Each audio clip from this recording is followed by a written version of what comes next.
Our wildlife encounters so far have been good, but somewhat of a disappointment.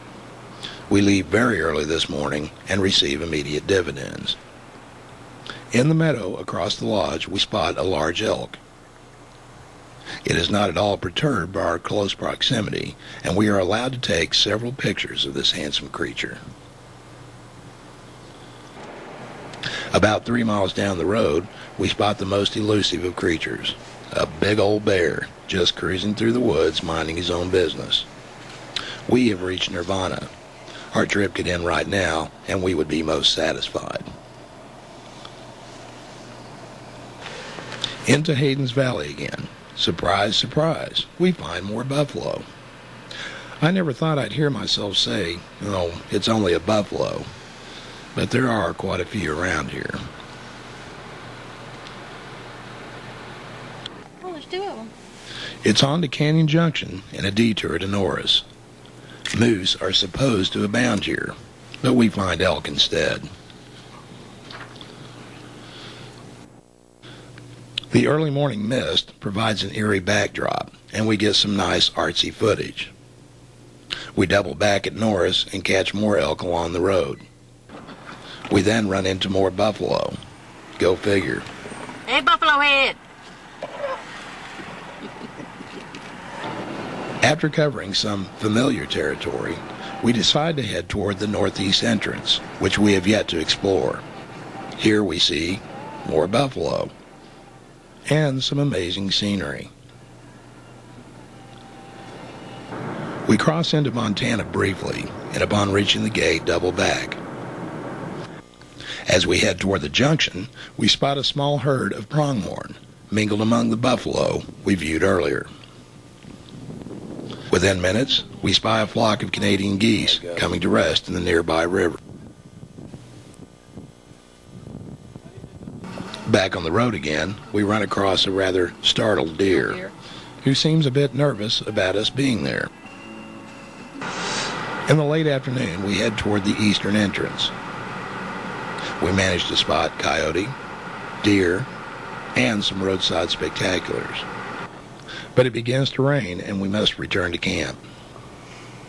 We have seen everything we have wanted to see, almost. No, Buffalo Head. Only the moose has eluded our watchful eyes.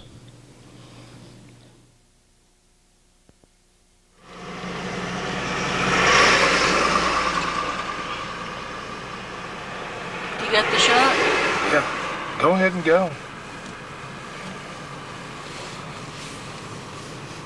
Okay, now do it. Hey, elk head.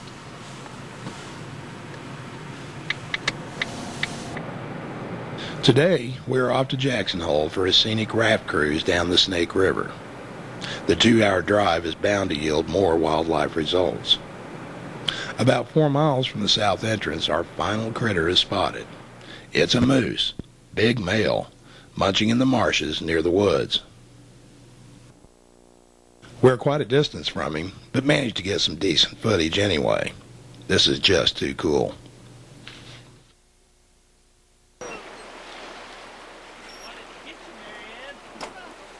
Our river raft trip consumes the rest of the day. Our guide Andy is quite good and points out some rather interesting history about the area. Quite 5. It's a class 1. Yep, class 1 route. And the eastern one just kind of dropped down. So this valley floor is kind of leaning down towards the west. So that's why the river is predominantly on the western edge of this valley, because it's lower in elevation. And the Teton Range is so dramatic because you got those 2 faults just moving in opposite directions right there. Is that snow on the top? Yes, ma'am. And it stays year-round now? Yes, ma'am. Wow, okay. On our aquatic trek, we see several bald eagles and osprey. Oh, what a shot, what a shot, what a shot. Cool, huh? I love wood. You want food, don't you? That's right. Yeah. You work for a wildlife. Yeah, It's lunchtime. I was bird keeper at Fort Worth Zoo for 10 years. Fort Fort Worth Zoo. Yeah, Is that where you guys live? Yeah. Cool. Yeah, I was a senior birder there. Right on. I managed to catch a quick glimpse of a river otter. And we also see waterfowl, like this great white pelican, as we travel further downstream.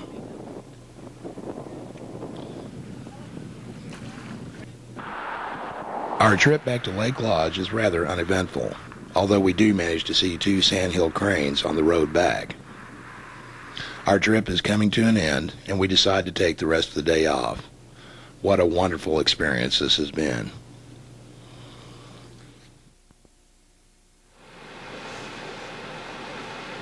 As they had welcomed us when we arrived, the bison now seem intent on blocking our departure.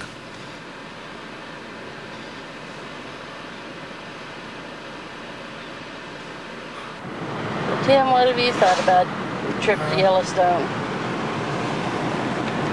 Well, basically, I've had a lot of fun looking at all the neat sort of the stuff, you know, the cool stuff. But the most fun has been looking at the animals. I love looking for big animals. And we found big animals, and it was good. And so, I think the most important thing I can say is, hey, Yellowstone head! Hey, bear head! Hey, moose head! And I love you. We will miss this place, for it has struck a harmonious chord in both of us. There is an ineffable quality to this place that cannot be reduced to simple words or pictures. One must see it and experience it in order to believe it, and even then one might not be certain of what he or she has tasted. We hope we can return to this place often, and it is our wish that Yellowstone National Park remain as is for future as well as current generations to enjoy.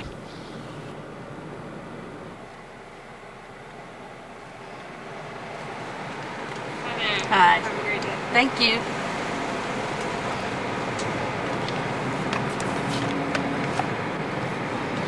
Thank you.